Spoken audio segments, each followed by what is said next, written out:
I'll be honest with you guys. We really don't care what anybody else said in the debate, right? Let's get to our star. You've called women you don't like fat pigs, dogs, slobs, and disgusting animals. Your Twitter account... Only Rosie O'Donnell. Well, I'll tell you what, with Hillary Clinton, I said, be at my wedding, and she came to my wedding. I don't mind having a big, beautiful door in that wall so that people can come into this country legally. And of course, above that door, it says, Donald Trump presents America. Somebody's doing the raping. Donald Trump door.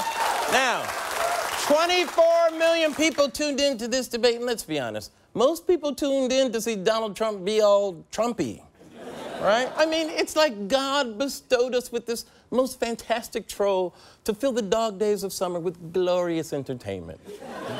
In fact, he even looks like a troll doll, right? Look at his hair, right? Right? Doesn't he? He does, look, I have one right here. See, look, doesn't he look like a troll? Oh, there it is. I couldn't...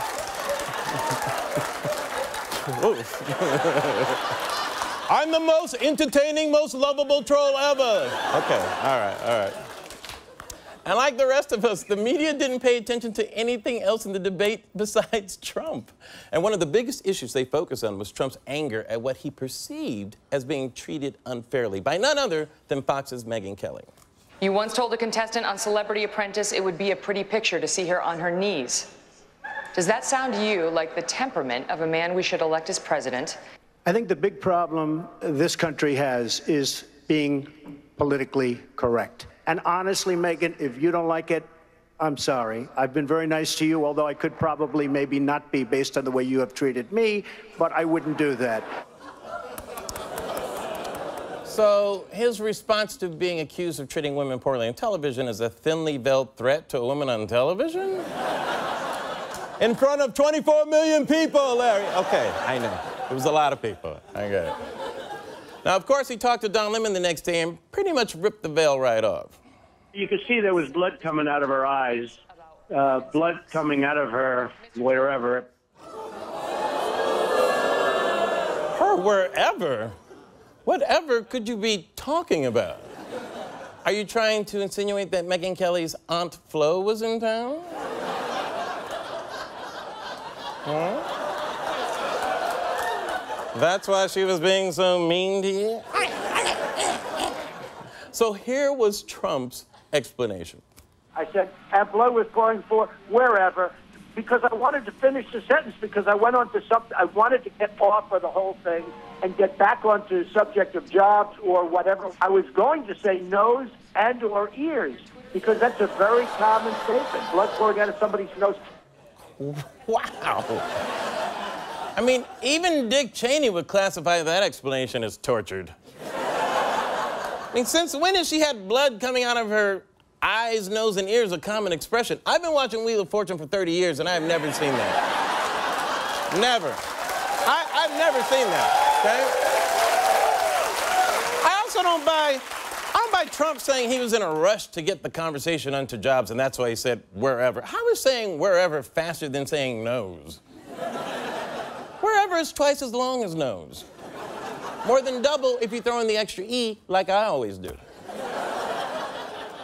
Now, here's the thing, though. It would be unfair of me to say that Donald Trump is lying, okay? Here's what I believe about Trump. I believe Trump is the only person who fully believes things after he says them, all right? Have you known that? I'm worth $10 billion. You're worth 4. I said 10, so that's what I believe. Right? He says, therefore it is, right? For example, the fallout from Megyn Kelly's menstruation gate was immediate, and Red State editor Eric Arison disinvited Trump from the Red State gathering in Atlanta on Saturday. Trump's response? Frankly, I didn't want to do his event in the first place. That's right, Larry, I didn't want to do it. It was my pre-decision that they fulfilled. He did the same thing when Neil Young told him to stop using his song at events. I don't even like that song that much. That was a horrible song that I post-hated. You know who Trump sounds like? I meant to do that.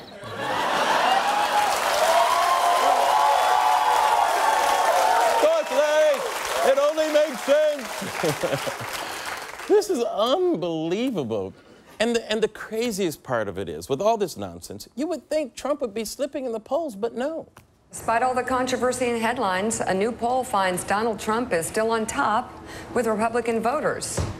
An NBC News SurveyMonkey poll from Friday and Saturday shows Trump with 23%, 10 points ahead of Senator Ted Cruz. I find it richly ironic that it's SurveyMonkey who finds Trump on top of the poll. That's what I'm saying. In fact, we actually have SurveyMonkey live via satellite. SurveyMonkey, how do you feel about Trump surging in the polls? SurveyMonkey? Are you there? I think we lost the monkey feed. Sorry.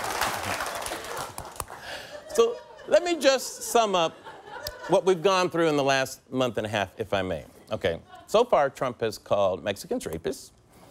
He attacked one of America's most beloved POWs. He gave out a sitting senator's phone number out of spite. And now he basically blamed a woman's tough questioning on her period. And his polls just go higher, and higher, and higher. Now, I know last month the polls seemed ironic, right? We were all doing a joke. We were all laughing. Remember that? Trump is funny, man. He's funny. He's gonna be done in a week, right? He ain't gonna laugh.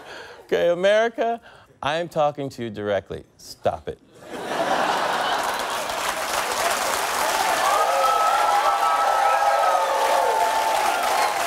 Stop it. America, listen to me. Stop it. This is the classiest, most...